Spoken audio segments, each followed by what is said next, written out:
अस्सलामुअलैकुम नाज़रीन, आप ठीक हैं? माशाअल्लाह। दूसरा जो मौजू है हमारा डस्ट एलर्जी।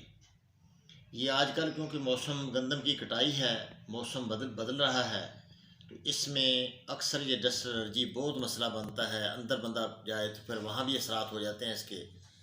तो इसके लिए अपनी मुदाफ़त बढ़ाना, इम्यूनिटी जो है, क़ुव्वत मुदाफ़त बढ़ाने के लिए हम एक कावा बताते हैं। पिछले साल भी हमने ये बताया था, तो अभी दोबारा ज़रूरत है इस बात की कि इसको समझा जाए। ये दरअसल हरारत की बेहद कमी होती है। ठंडा बंदा जो होता है ना, उसी को डस्ट एलर्जी होती है। गर्म बंदे को कभी डस्ट एलर्जी नहीं होती। तो ये गर्म तार मिजाज का एक कावा हम बता देते हैं आपको, तो ये आप ले लें। तो इसमें यानी खुराक नंबर, हमारी जो पर्चा खुराकी पर्चे की वजाहत आप ले लें। तो खुराक नंबर 3 और 4 पर जोर दें, 3 नंबर और 4 पर, ठीक है।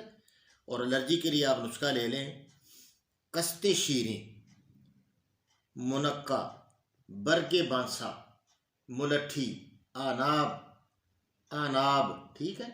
ये बेर से होते हैं। ये बराबर वज़न ले लें, मसलन 2-2 तोले ले लें, 3-3 तोले, जितना भी लेना है।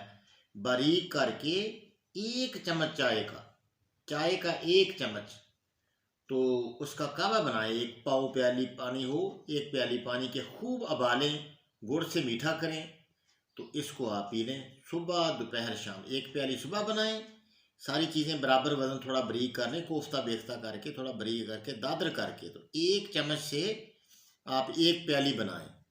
तो फिर सुबह दोपहर शाम इसको अपना आप तो इसको अपना इस्तेमाल करें। इंशाअल्लाह पहले दिन आप पहली प्याली से रिलीफ हो जाएगा आपको। इस तरह इस बात हमारी को फैलाएं, ताकि जो जिनको भी तकलीफ़ है वहाँ तक ये बात हमारी पहुँचाने की कोशिश करें।